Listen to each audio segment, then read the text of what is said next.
Hello everyone, welcome back to the Harsha DSC classes. ఈరోజు మనము ఈ వీడియోలో వచ్చేసి మ్యాథ్స్ పేపర్ 2లో అడిగినటువంటి సైకాలజీ బిట్స్ అయితే చూద్దాము. ఇవి మనకు మార్క్ టెస్ట్ రిలీజ్ చేస్తారు కదా, దాంట్లో ఉండేటటువంటి సైకాలజీ బిట్స్. దీంట్లో వచ్చేసి మనకు 30 బిట్స్ వచ్చేసి కవర్ చేయడం జరిగింది. సో ఇవి ఎస్జిటి ఎస్ఏ వాళ్ళకు కూడా యూజ్ అవుతాయండి. పేపర్ 2 మ్యాథ్స్ వాళ్ళకి కానివ్వండి, సోషల్ వాళ్ళకి కానివ్వండి, ప్రతి ఒక్కరికి యూజ్ అవుతాయి. ఎందుకంటే సైకాలజీ అందరికీ ఉంది కాబట్టి ప్రతి ఒక్కరికి కూడా యూజ్ అవుతుందండి. ఎస్జిటి వాళ్ళకి కూడా యూజ్ అవుతుంది. సో కాబట్టి వీడియో వచ్చేసి క్లియర్గా స్టార్టింగ్ నుంచి ఎండ్ వరకు చూడండి, చాలా బిట్స్ అయితే కవర్ అవుతాయి. ఫస్ట్ క్వశ్చన్ అయితే చూద్దామండి. ప్రేరణకు సంబంధించి సరి అయినది కాని ప్రవచనం ఏది అనేసి వచ్చారు. ఆప్షన్స్లో ఫస్ట్ది మనకు ప్రేరణ అభ్యాసనానికి రాచబాట అనేసి వచ్చారు. కరెక్ట్ అండి. ప్రేరణ అనేది మనం ఎక్కువగా అభ్యాసనం చేయడానికి మనకు ఒక మార్గంగా ఉపయోగపడుతుంది కాబట్టి కరెక్టే. ప్రేరణ అభ్యాసన వేగాన్ని నిరోధిస్తుంది అనేసి వచ్చారండి. నిరోధించడం అయితే ఉండదు, ఇంకా అభ్యాసన వేగాన్ని పెంచడం జరుగుతుందండి. సో కాబట్టి మనకు సరికానిది వచ్చేసి ఆప్షన్ 2 అవుతుంది. నెక్స్ట్, ప్రేరణ గమ్యం వైపు నడిపించే ప్రక్రియ. కరెక్టేనండి. ప్రేరణ వ్యక్తి అవసరాలతో ముడిపడి ఉంటుంది, ఇది కూడా కరెక్టే. సో ఇచ్చినటువంటి ఈ 3 వచ్చేసి మనకు ప్రేరణకు సంబంధించినవండి. సరికానిది వచ్చేసి ప్రేరణ అభ్యాసన వేగాన్ని నిరోధించదండి, ఎప్పుడు కూడా నిరోధించదు, ఇంకా పెంచుతుంది.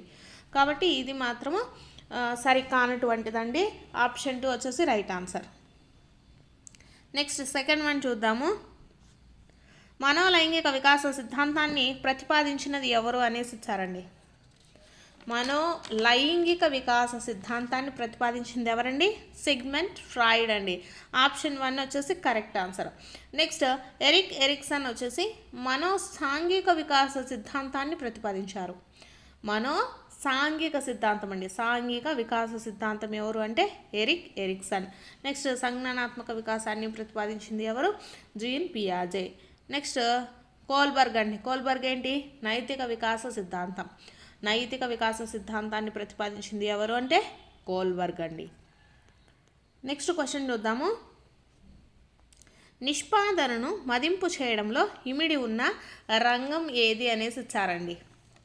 నిష్పాదనను మదింపు చేసేది దేంట్లోనండి? జ్ఞానాత్మక రంగంలో అండి. అసెస్మెంట్ ఆఫ్ అచీవ్మెంట్స్ను మనం దేంట్లో చేస్తాము? జ్ఞానాత్మక రంగంలో. ఆప్షన్ 1 వచ్చేసి correct answer. Next, fourth question చూద్దాము. ఇవి భావనలను అభ్యసించే పద్ధతులు అనేసి ఇచ్చారు. సో లెర్నింగ్ కాన్సెప్ట్స్ అండి.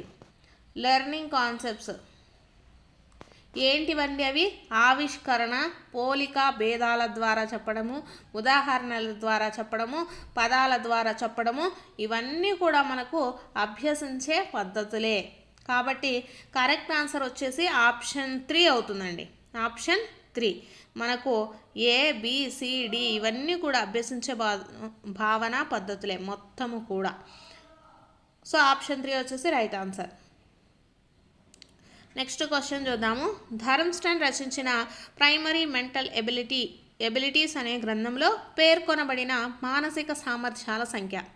సో ధర్మ్స్టన్ ప్రతిపాదించిన దాంట్లో మొత్తం కూడా మనకు ఎన్నండి? మొత్తం చూసుకున్నట్లయితే మనకు 7 అండి. 7 మానసిక సామర్థ్యాల గురించి ధర్మ్స్టన్ వచ్చేసి చెప్పడం జరిగింది. Next question. MHRD పేరును విద్యా మంత్రిత్వ శాఖగా మార్చమని సిఫారసు చేసిన కమిటీ ఏది అనేసి ఇచ్చారండి. కొన్నిట్లో మనకు MHRDకి ఫుల్ ఫామ్ కూడా అడుగుతున్నారు. MHRD అంటే మనకేంటిదండి? Ministry of human resource development. Ministry of human resource development అండి. ఈ పేరును వచ్చేసి విద్యా మంత్రిత్వ శాఖగా మార్చమని ఎవరు సిఫారసు చేశారంటే కస్తూరి రంగన్ సిఫారసు చేశారండి. దేనిలో భాగంగా? NEP 2020లో భాగంగా. NEP 2020లో భాగంగా చూసుకున్నట్లయితే మనకు ఈ MHRD పేరును విద్యా మంత్రిత్వ శాఖగా మార్చాలని సిఫారసు చేయడం జరిగింది. సో ఎవరు అంటే కస్తూరి రంగన్ అండి. నెక్స్ట్ క్వశ్చన్ చూద్దాము. క్రింది వానిలో OERSకు చెందనిది ఏది అనేసి ఇచ్చారు. OERS అంటే ఓపెన్ ఎడ్యుకేషన్ రిసోర్సెస్ అండి. Open education resources. దీంట్లో మనకు మొత్తము ఎన్ని ఆర్స్ ఉంటాయండి? 5 ఆర్స్ అయితే ఉంటాయి. సో 5 అవర్స్లో మనకు ఏమేమి ఉంటాయండి? 5 అవర్స్లో రిటైన్ ఉంటుందండి. రిటైన్ అంటే నిలుపుకోవడము. నెక్స్ట్ రీయూజ్ ఉంటుందండి. రీయూజ్ అంటే పునర్వినియోగము. నెక్స్ట్ రివైజ్ అంటే సవరించుకోవటము. నెక్స్ట్ రీమిక్స్ అండి. రీమిక్స్ అంటే ఏంటిది? మనము అన్నీ కలిపి చేసుకోవటం. నెక్స్ట్ ఇది చూసుకున్నట్లయితే రీడిస్ట్రిబ్యూట్, పునః పంపిణీ చేయటము. ఇవన్నీ కూడా మనకు ఈ OERSలో ఉంటాయి, ఓపెన్ ఎడ్యుకేషన్ రిసోర్స్లో ఉంటాయండి. ఈ 5 అవర్స్ కూడా ఉండనిది ఏంటంటే రివర్స్ అనేది ఉండదు. సో ఆప్షన్ 3 వచ్చేసి కరెక్ట్ ఆన్సర్ అవుతుంది. దీంట్లో మనకి ఏమేమి ఉంటాయండి? 5 అవర్స్లో రిటైన్ ఉంటుంది, రీయూజ్ ఉంటుంది, రివైజ్, రీమిక్స్, రీడిస్ట్రిబ్యూట్ ఉంటుంది. నెక్స్ట్ క్వశ్చన్ చూద్దాము. పెరుగుదలకు సంబంధించి సరికాని ప్రవచనం ఏది అనేసి ఇచ్చారండి.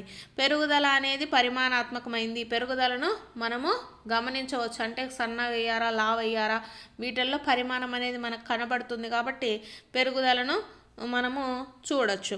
నెక్స్ట్ భౌతిక మరియు బాహ్య స్వరూపము. మీకు ఇప్పుడు చెప్పాను కదా, ఒక మనిషిని చూస్తే పెరుగుదల జరిగిందా లేదా అనేది మనము చెప్పొచ్చు, అంటే లావు సన్నాన్ని బట్టి. పరిపక్వం చెందగానే ఆగిపోతుంది అనేసి ఇచ్చారు. అవునండి, పెరుగుదల అనేది ఒక స్టార్టింగ్ ఏజ్ వచ్చేసరికి మనకు తగ్గిపోతుంది. సో ఇక్కడ క్రియాత్మకమైనది అనేసి ఇచ్చారు కదా, ఇది పెరుగుదలకు సంబంధించింది కాదండి. పెరుగుదల వచ్చేసి క్రియాత్మకమైనది కాదు, ఓన్లీ వికాస నియమాలకు సంబంధించి వికాసాలలో వికాసం అనేది మనకు క్రియాత్మకమైనది, కానీ పెరుగుదలకు క్రియాత్మకకు మనకు ఎటువంటి సంబంధం లేదు. సో సరి కానటువంటిది వచ్చేసి ఆప్షన్ 2 అండి. నెక్స్ట్ క్వశ్చను, RTE 2009 ప్రకారము బడి బయట పిల్లలుగా ఈ వయసు వారిని పరిగణిస్తారు. సో బడి బయట పిల్లలని ఏ సంవత్సరాలండి? 6 నుంచి 14 సంవత్సరాల వయసు గల వారిని బడి బయట పిల్లలు అంటారు. సో ఆప్షన్ 2 వచ్చేసి కరెక్ట్ అండి. నెక్స్ట్ క్వశ్చను, అభ్యాసనం అంటే అనుభవం ద్వారా, శిక్షణ ద్వారా జీవి ప్రవర్తనలో జరిగే పరివర్తన అని చెప్పిన వారు ఎవరు అంటే గేట్స్ అండి. ఎవరు అంటే గ్రేడ్స్. ఆప్షన్ 3. నెక్స్ట్ క్వశ్చను, నవ్యత, తరచుదనము, పునర్విర్త సూత్రాల అంతర్లీనంగా ఉన్న అభ్యాసన సూత్రం ఏది అంటే అభ్యాస నియమం అండి. అభ్యాస నియమము. ఆప్షన్ 3.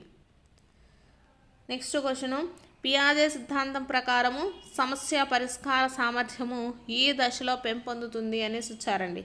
సమస్య పరిష్కార సామర్థ్యం వచ్చేసి మనకు అమూర్త ప్రచాలక దశలో జరుగుతుందండి. అమూర్త ప్రచాలక దశ. ఆప్షన్ 3. నెక్స్ట్ క్వశ్చను, చందు వచ్చేసి 10 అర్ధరహిత పదాలను 9 ప్రయత్నాల్లో నేర్చుకున్నాడు. వారం తర్వాత మరలా అవే పదాలను 6 ప్రయత్నాల్లో నేర్చుకున్నాడు. చందు పొదుపు గణన అనేసి ఇచ్చారండి. పొదుపు గణనకు ఫార్ములా వచ్చేసి అసలు ప్రయత్నాలు మైనస్ పునరుభ్యాసన ప్రయత్నాలు బై అసలు ప్రయత్నాలు ఇంటూ 100 అండి. సో ఇక్కడ మనకు అసలు ప్రయత్నాలు ఎన్ని? మొత్తము 9. పునరుభ్యాసన ప్రయత్నాలు ఎన్ని? 6. కాబట్టి మనము దీన్ని మల్టిప్లై చేస్తే ఆన్సర్ వస్తుందండి 3/9 ఇంటూ 100. సో ఎంత అవుతుందండి? 33.3. పొదుపు గణన ఎంత చందుది? 33.3 అండి. ఆప్షన్ 2 వచ్చేసి కరెక్ట్ ఆన్సర్. నెక్స్ట్ క్వశ్చను, అభ్యాసన వైకల్యం అనే భావనను పరిచయం చేస్తున్న వ్యక్తి. అభ్యాసన వైకల్యాన్ని మొదటగా పరిచయం చేసింది ఎవరండి? కిర్క్ అండి. ఆప్షన్ 1. నెక్స్ట్ క్వశ్చను, భారతదేశంలో మొట్టమొదటి జాతీయ విద్యా విధానాన్ని రూపొందించిన సంవత్సరము. సో ఎప్పుడు రూపొందించారండి? ఫస్ట్ NEPని జాతీయ విద్యా విధానాన్ని 1968లో చేశారండి. తర్వాత దాన్ని సవరించి 1986లో వచ్చింది. నెక్స్ట్ మిగతా అవన్నీ కూడా మనకు 1 by 1 తెలుసు. సో ఫస్ట్ వచ్చేసి మనకు జాతీయ విద్యా విధానము ఎప్పుడండి? 1968. నెక్స్ట్ క్వశ్చన్, గ్రహం వల్లాస్ రచించిన ఆర్ట్ ఆఫ్ థాట్ గ్రంథంలో చెప్పబడిన సృజనాత్మకత ప్రక్రియలో 2వ దశ ఏది అనేసి ఇచ్చారండి. సో ఆర్ట్ ఆఫ్ థాట్ అనేటటువంటి గ్రంథాన్ని రచించింది ఎవరండి? గ్రహం వల్లాస్. సో దీంట్లో సృజనాత్మక ప్రక్రియలో రెండవ దశ ఏది అన్నారు. సో సృజనాత్మకత ప్రక్రియలో మనకు వచ్చేసి మొత్తము ఎన్ని ఉంటాయండి, 4 దశలు అయితే ఉంటాయి. సో 4 దశల్లో ఫస్ట్ దశ ఏంటిదండి, సన్నాహక దశ, ప్రిపరేషన్. నెక్స్ట్ చూసుకున్నట్లయితే గుప్త దశ అండి, సెకండ్ వన్ వచ్చేసి గుప్త దశ. సో ఇంక్యుబేషన్ అండి. నెక్స్ట్ థర్డ్ వన్ వచ్చేసి అంతరదృష్టి అంటే ఏంటిదండి మనకు, ఇల్యూమినేషన్. నెక్స్ట్ నిరూపణ దశ అండి, ఫోర్త్ వన్ది వెరిఫికేషన్. సో సృజనాత్మక ప్రక్రియలో ఉండేటటువంటి 4 దశలు ఏంటండి, సన్నాహక దశ ఫస్ట్ది, సెకండ్ వన్ వచ్చేసి గుప్త దశ, థర్డ్ వన్ వచ్చేసి అంతరదృష్టి దశ, ఫోర్త్ వన్ వచ్చేసి నిరూపణ దశ అండి. ఈ 4 కూడా మనకు స్మృతి ప్రక్రియలో ఉంటాయి. అయితే మనల్ని ఏం క్వశ్చన్ అడిగారు, రెండవ దశ ఏది అనేసి అడిగారు. సో రెండవ దశ ఏమవుతుందండి, గుప్త దశ, ఆప్షన్ 4 అండి. నెక్స్ట్ క్వశ్చను, సమూహంలోని సభ్యుల అభిప్రాయాలకు భావాలకు విలువనిచ్చే నాయకత్వం రకం ఏది అనేసి ఇచ్చారు. సో ప్రతి ఒక్కరి అభిప్రాయాలను సేకరిస్తూ ప్రతి ఒక్కరిని కలగలుపుకొని పోయేటటువంటి నాయకత్వం ఏదండి, ప్రజాస్వామ్య నాయకత్వము. సో కాబట్టి ఆప్షన్ 3 వచ్చేసి కరెక్ట్ ఆన్సర్. నెక్స్ట్ది బహుళ ప్రజ్ఞా సిద్ధాంతాన్ని ప్రతిపాదించింది ఎవరు అనేసి ఇచ్చారండి. బహుళ ప్రజ్ఞా సిద్ధాంతాన్ని ప్రతిపాదించింది గార్డెనర్ అండి, ఆప్షన్ 4.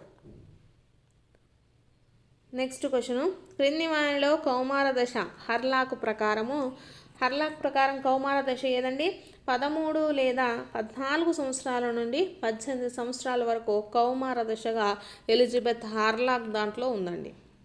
ఎలిజబెత్ హర్లాక్ ప్రకారము కౌమార దశ అంటే ఎక్కడి నుంచి వస్తుంది మనకు, 13 లేదా 14 సంవత్సరాల నుండి 18 సంవత్సరాల వరకు. నెక్స్ట్ క్వశ్చను, హెర్బర్ట్ ప్రకారము పాఠ్య పథకంలో మొదటి సోపానం ఏది అనేసి ఇచ్చారండి. సో హెర్బర్ట్ ప్రకారం మనకు మొత్తం ఎన్ని సోపానాలు ఉంటాయండి, 5 సోపానాలు ఉంటాయి. ఫస్ట్ది వచ్చేసి సన్నాహం అండి. ఫస్ట్ది ఏంటిది, సన్నాహము అంటే ప్రిపరేషన్. నెక్స్ట్ది వచ్చేసి సమర్పణ, సెకండ్ది వచ్చేసి సమర్పణ అండి, ప్రజెంటేషను. నెక్స్ట్ సంసర్గము అంటే అసోసియేషన్. నెక్స్ట్ ఫోర్త్ వన్ వచ్చేసి సాధారణీకరణం అండి. ఫోర్త్ వన్ వచ్చేసి సాధారణీకరణము, జనరలైజేషన్. ఫిఫ్త్ వన్ వచ్చేసి అన్వయం అండి, అప్లికేషన్. ఇవి మనకు హెర్బర్ట్ సోపానంలో ఉంటాయి. హెర్బర్ట్ సోపానంలో ఏముంటాయండి, ఫస్ట్ది సన్నాహము, సెకండ్ వన్ వచ్చేసి సమర్పణ, థర్డ్ వన్ వచ్చేసి సంసర్గము, ఫోర్త్ వన్ వచ్చేసి సాధారణీకరణము, జనరలైజేషన్, ఫిఫ్త్ వన్ వచ్చేసి అన్వయము, అప్లికేషన్ అండి. సో ఈ 5 హెర్బర్ట్ సోపానాలలో ఉంటాయి. సో దీని ప్రకారము మీకు మొదటి సోపానం ఏదండి, సన్నాహం వచ్చేసి మనకు ప్రజెంటేషన్ అనేది మొదటి సోపానం కాబట్టి థర్డ్ ఆప్షన్ వచ్చేసి రైట్ ఆన్సర్. ప్రత్యక్ష ప్రక్రియలో 5 దశల్లో మొదటి దశ ఏది అనేసి ఇచ్చారండి. సో దీంట్లో మొదటి దశ వచ్చేసి మనకు ఉద్దీపన స్వీకరణ అండి. ఉద్దీపన స్వీకరణ వచ్చేసి మొదటి దశ, ఆప్షన్ 1 వచ్చేసి, ఆప్షన్ 2 వచ్చేసి కరెక్ట్ ఆన్సర్ అండి. ఇది వచ్చేసి ఉద్దీపన స్వీకరణ వచ్చేసి మనకు మొదటి దశ, సెకండ్ది వచ్చేసి ఉద్దీపన ఎన్నిక అండి, థర్డ్ వన్ వచ్చేసి నిర్వహణ, ఫోర్త్ వన్ వచ్చేసి వ్యాఖ్యానం అండి, ఫిఫ్త్ వన్ వచ్చేసి ప్రతిస్పందన. సో ఇది మనకు ప్రత్యక్ష ప్రక్రియలో ఉండేటటువంటి 5 దశలండి. నెక్స్ట్ క్వశ్చన్ అయితే చూద్దాము.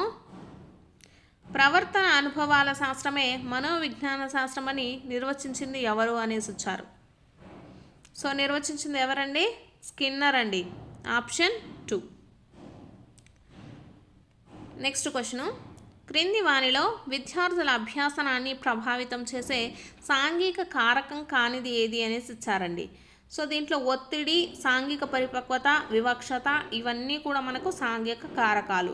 సో కానిది ఏంటిది అంటే అనువంశికత అండి, ఆప్షన్ 2. నెక్స్ట్ క్వశ్చను, క్రింద ఇవ్వబడిన బ్రూనర్ సిద్ధాంతంలోని ఒక ముఖ్య అంశము క్రియాత్మక చిత్రప్రతిమ ప్రతీకాత్మక క్రమశ్రేణి పద్ధతులను కలిగి ఉంటుంది అనేసి ఇచ్చారండి. సో ఈ పద్ధతులన్నీ మనకు దేంట్లో ఉంటాయండి, బోధనా క్రమంలో ఉంటాయి. సో ఆప్షన్ 2 వచ్చేసి correct answer. Next question, Turner syndrome వల్ల అవకాశం ఉండే వైకల్యం ఏది అనేసి ఇచ్చారండి. ఈ టర్నర్ సిండ్రోమ్ వల్ల ఏం ఏర్పడుతుందంటే మరగుజ్జుతనం అనేది ఏర్పడుతుందండి. ఆప్షన్ 3 వచ్చేసి కరెక్ట్ ఆన్సర్ అవుతుంది. నెక్స్ట్ క్వశ్చన్, ఫిట్ ఇండియా కార్యక్రమం ఉద్దేశం ఏది అనేసి వచ్చారు. సో ఈ ఫిట్ ఇండియా కార్యక్రమం అంటే ఏంటండి, శారీరక ఆరోగ్యానికి సంబంధించినటువంటి కార్యక్రమం అండి. ఇది ఉద్దేశం, శారీరక ఆరోగ్యం కోసమే ఈ ఫిట్ ఇండియా అనేటటువంటి కార్యక్రమాన్ని అయితే పెట్టడం జరిగింది. నెక్స్ట్ క్వశ్చన్, ఒక బైట్ విలువ ఎంత అనేసి ఇచ్చారండి. ఒక బైట్ ఈక్వల్ టు మనకు దేనికి ఈక్వల్ అండి, 8 బిట్స్కి ఈక్వల్. ఆప్షన్ 4.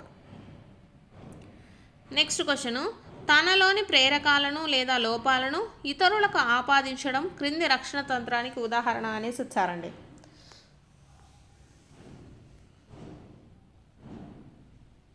సో దీనికి కరెక్ట్ ఆన్సర్ వచ్చేసి ప్రక్షేపణం అంటామండి మనము. తనలోని ప్రేరకాలను వచ్చేసి లేదా లోపాలను కానివ్వండి ఇతరులకు ఆపాదించడాన్ని ఏమంటాము, ప్రక్షేపణం అంటాము. Option 4 is the right answer. Next, ఒక విద్యార్థి తన డిగ్రీ పూర్తి చేసిన తర్వాత తగిన వృత్తి ఎంపిక కొరకు కావాల్సినటువంటి మార్గదర్శకం అనేసి ఇచ్చారు. సో వృత్తి ఎంపిక అంటే ఉద్యోగం కోసం అనేసి, కాబట్టి సో ఇది దేనికి సంబంధించిందండి, ఔద్యోగిక మార్గదర్శకత్వానికి సంబంధించింది. సో ఆప్షన్ 2 వచ్చేసి కరెక్ట్ అండి. నెక్స్ట్ క్వశ్చను, రసాయన శాస్త్రంలోని అంశాలు మరియు ఎలక్ట్రాన్ల గురించిన జ్ఞానము ఆధునిక భౌతిక శాస్త్రం అభ్యసించేందుకు తోడ్పడితే ఈ రకమైన అభ్యాసన బదలాయింపుకు సంబంధించిన సిద్ధాంతం అనేసి ఇచ్చారు. ఇక్కడ రెండూ కూడా మనకు కొంచెం ఈక్వల్గా ఉండడం వల్ల, అంటే రెండిటిలో ఉండేటటువంటి అంశాలు మనకు రెండు సమానంగా ఉండడం వల్ల మనకి ఇక్కడ అభ్యాసన బదలాయింపు అనేది జరిగిందండి. సో కాబట్టి దీన్ని ఏమంటాము, సమరూప అంశాల సిద్ధాంతం అనేసి చెప్తాము. సో ఆప్షన్ 2 వచ్చేసి కరెక్ట్ అండి. సో ఇవే వచ్చేసి మనకు సైకాలజీలో అడిగినటువంటి బిట్స్. మీకు కనుక వీడియో నచ్చితే తప్పకుండా లైక్ చేయండి, అలాగే సబ్స్క్రైబ్ కూడా చేసుకోండి.